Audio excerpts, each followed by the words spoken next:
Voilà donc le village de la FXR aujourd'hui, avec un certain nombre des adhérents de la FXR. Novlab, régional de l'Étape, qui présente un certain nombre de contenus. C'est une société qui fait des contenus immersifs, interactifs, pour des marques, souvent des grands comptes, et qui est sur pas mal de sites en France, dont un site lyonnais, ce qui explique un petit peu aussi pourquoi ils sont ici. Ça tombe bien. Qu'est-ce qu'on voit là? Ah, je crois savoir quelle est cette expérience. On est sur un casque Rift.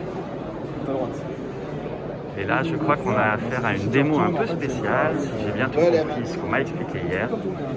Une démo qui fait du ray tracing temps réel sur une voiture.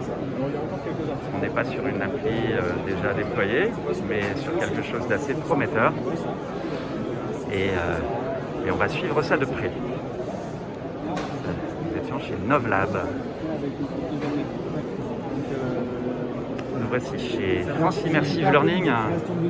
Quand j'ai commencé à travailler Notre sur ce ami projet, Nicolas Dupin. Bonjour. il était nécessaire qu'il y ait un lieu. Qui est en train d'accueillir en fait des jeunes, une petite start-up locale d'ailleurs, qui réfléchit à comment apporter à ses clients de la valeur. Et des anciens, des personnes qui ont de l'expérience, comme Nicolas ici, sont précieuses pour cette jeune génération. Donc on a Je trouve créé ça très très bien. Voilà, Spidernet. Spidernet, une société lyonnaise aussi. Il y a un logiciel qui s'appelle Sphere, qui est un logiciel qui permet de créer des contenus en 360, beaucoup à l'origine, d'où le nom Sphere, souvent dédié à la formation. Ils viennent du monde de la formation et ont adopté les technologies immersives pour mieux servir leurs propos. Une société qui est en croissance et qui, je pense, fera parler d'elle. Un petit stand ici qui nous permet de présenter la FXR un peu plus en détail, et en particulier l'écosystème qu'on réunit aujourd'hui, 250 adhérents,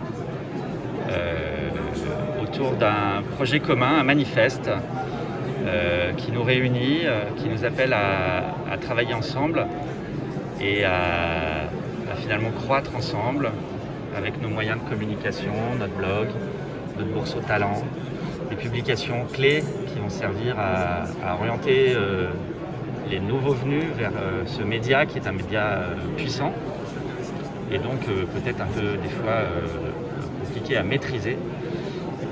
Les événements qu'on organise ou qu'on labellise. Et puis comme je l'ai montré avant, l'annuaire afxr.org, je vous invite à aller voir. Dans la zone de démo actuellement, on a une expérience qui est faite par Light and Shadows, qui tourne sur un casque HTC Vive Pro, et entre autres aussi sur une innovation d'un autre partenaire qui se trouve ici, qui s'appelle InnoVR. Et regardez cette bestiole. Cette bestiole-là, c'est un PC tout en un, all-in-one, durci, qui est déjà tout prévu pour faire de la VR. Il y a même l'émetteur d'un Vive Pro sans fil qui est déjà là.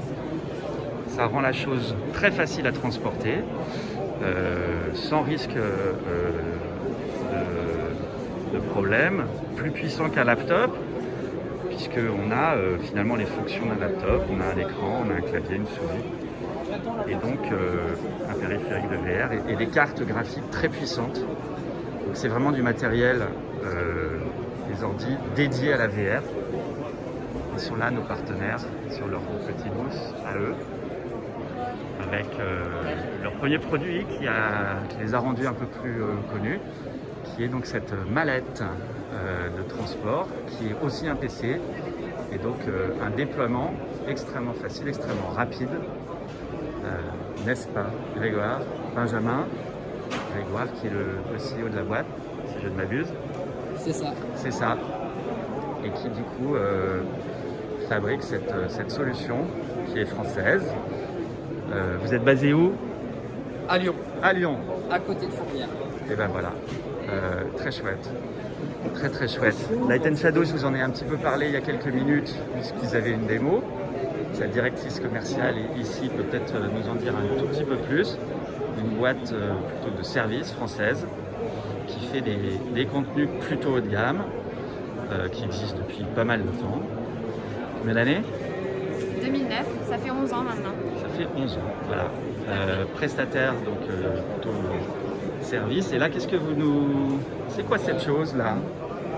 Alors là, du coup, on a un pistolet de peinture pour faire de la formation des peintres en environnement d'usine.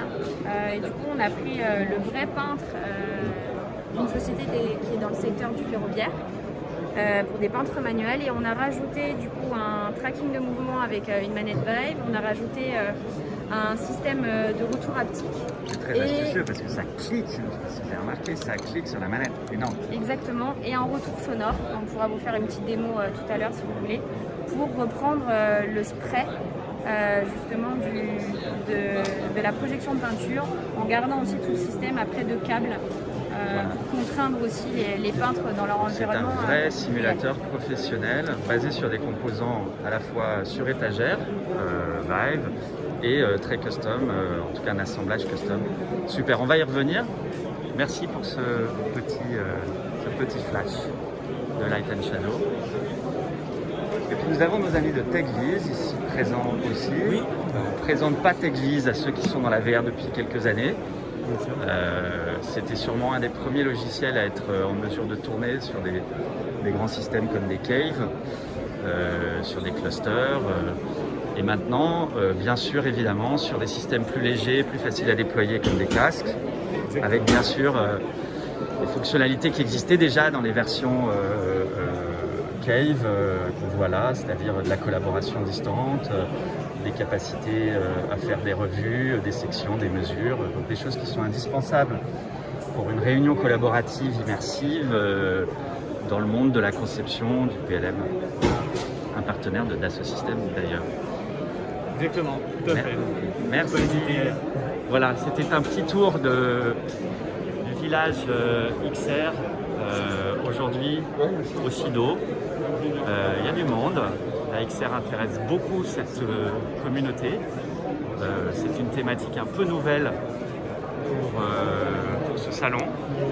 Et j'espère qu'il s'étendra plus largement et qu'on continuera d'accueillir et d'accompagner à la FXR. C'est notre mission aussi, de faire grandir ce domaine tout en respectant et en éduquant en fait les populations sur les valeurs et les usages et les technologies. À très bientôt.